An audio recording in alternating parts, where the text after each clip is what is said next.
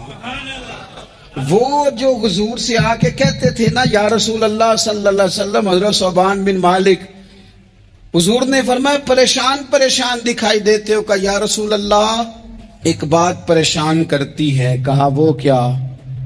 عرض کی حضور دل بے چین ہوتا ہے تو زیارت کو آ جاتا ہوں. آج ایک عجیب خیال آیا ہے، عجیب خیال آیا ہے. اور اس نے عجیب رنگ طبیعت میں بھر دیا ہے. فرمایا تمہیں کیا خیال آیا؟ عرض کی یا رسول اللہ صلی اللہ علیہ وسلم آج خیال آیا ہے کہ ثوبان ہے تو حضور کا غلام ہے، جنت تو حضور کے صدقے ملے گی، لیکن یہ ہے کہ حضور تو ہوں گے نا نبیوں کے ساتھ، تجھے ملے گی پر ملے گی تو غلاموں کے محلے میں نا. تو دل میں خیال آیا کہ وہاں زیارت بھی ہوگی کہ نہیں. او جنت میرے کس کاری جتھے یار نظر نہ آوے، زیارت بھی ہوگی کہ نہیں. حضور کی بارگاہ میں جب حضرت ثوبان نے عرض کی تو رب کریم نے فرمایا محبوب جو تیری اور تیرے رب کی اطاعت کرے نا، اولئک انعم اللہ علیہم من النبیین والصدیقین والشہداء والصالحین. فرمایا ان کو اللہ نبیوں کے، صدیقین کے، شہداء اور صالحین کے ساتھ ہی جنت میں اکٹھا فرمائے گا. وہ اکٹھے رہے. تو جن کو تو جنت میں بھی حضور کی زیارت کے بغیر چین نہیں تھا، ان کو حضور نے خطبہ حجۃ الوداع شروع کرتے وقت پہلا جملہ پتہ کیا کہا؟ حضور اونٹنی پہ ہے، احرام باندھا ہوا ہے، 1,40,000 کم و بیش غلام سامنے کھڑے، عرفات کا میدان.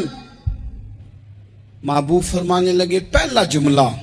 جو درد والے تھے وہ تڑپ گئے، یہ سارے درد والے تھے لیکن کچھ زیادہ مزاج شناس تھے. محبوب نے پہلا جملہ کہا. حضور فرمانے لگے لوگوں جس طرح آج اکٹھے ہوئے ہیں شاید اس کے بعد دوبارہ ہم اکٹھے نہ ہوں. پہلا اعلان ہی کر دیا کہ یہ تمہارے ساتھ جو آج خطبہ ہے نا اس میں اشارہ دے دیا کہ دوبارہ نہیں جمع ہوگے، اگلا حج نہیں کرنا، بس ختم ہوئی بات. یہ آخری پہلی بات ہی حضور نے یہ بیان. اب وہ اتنے دل نرم ہو گئے حضور کی بات سن کے، آنکھوں میں آنسو اس طرح آ گئے، طبیعت کا ملان اتنا بڑھ گیا کہ ہر ایک کا دل کشکول بن گیا. ہر طرف سے آہیں اور سسکیاں ہیں کہ حضور کے وہ جملے یوں صحابہ لے رہے تھے جب آپ سے کوئی کہہ دے کہ بس بھائی یہ وقت بس آخری ملاقات کا ہے، تو پھر انہوں نے وہ تو حضور کی ہر بات ہی توجہ سے سنتے تھے، پر یہاں جو انداز بن گیا وہ انوکھا بن گیا. فرمایا شاید دوبارہ ملاقات نہ ہو. پھر میرے کریم محبوب صلی اللہ تعالی علیہ وسلم نے فرمایا جس طرح تمہارے لیے یہ شہر حرمت والا ہے، مکہ حرمت والا ہے نا، ایک نیکی کرو تو مکے میں 1,00,000 کا ثواب، حرم مکہ میں ایک گناہ کرو تو وہ بھی 1,00,000 لکھا جاتا ہے. حرمت والا ہے، بڑی عزت والا ہے. فرمایا جس طرح یہ گھر عزت والا ہے کعبہ، جس طرح یہ شہر عزت والا ہے، فرمایا جس طرح آج کا دن حرمت والا ہے. مسلمانوں میں تمہیں بتا کے جا رہا ہوں، تمہیں سمجھا رہا ہوں، اسی طرح میں نے تم سب پر ایک دوسرے کے مال اور عزت کو حرمت والا کر دیا ہے. اور صحابہ کو نا حضور نے پہلے یہ سبق پورا حضور نے پوچھا، یہ بھی ذرا کمال ہے، یہ بخاری مسلم کی حدیث ہے.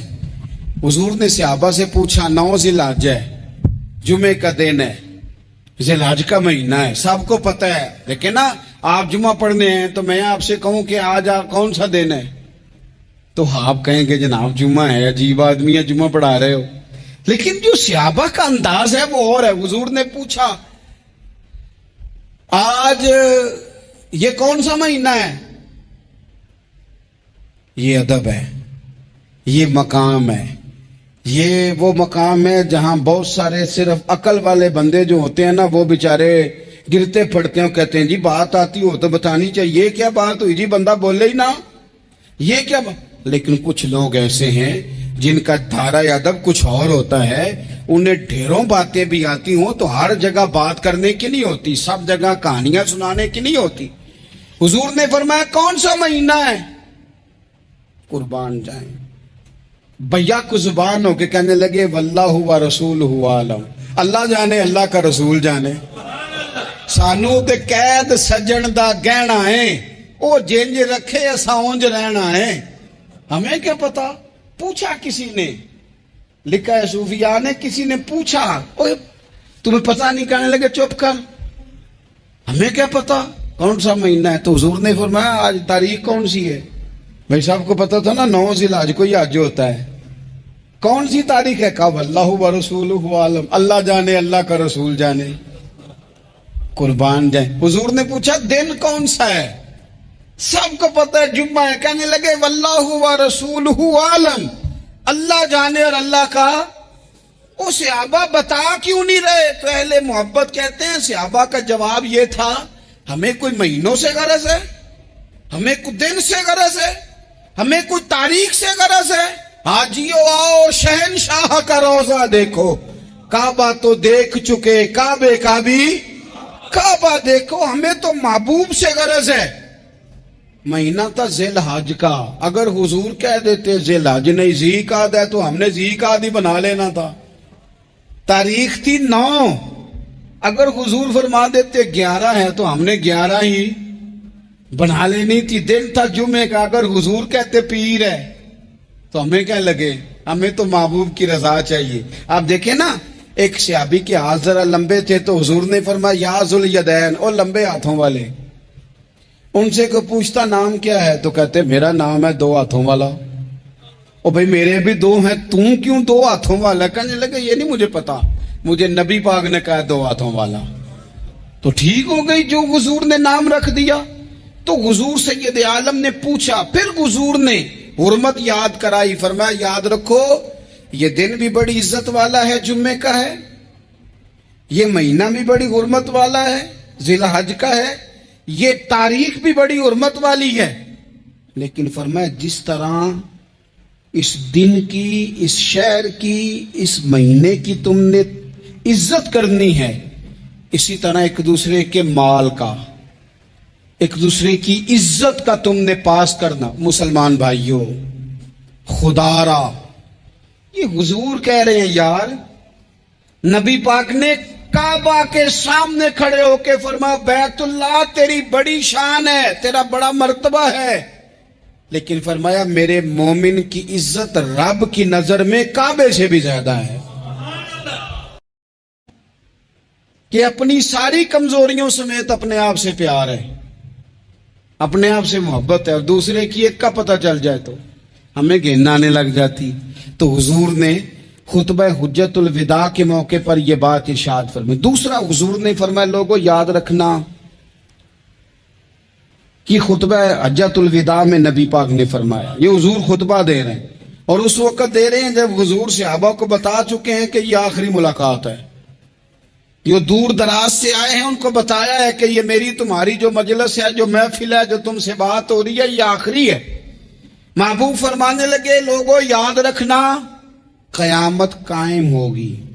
ان جملوں کا حسن ملاحظہ کر لیں.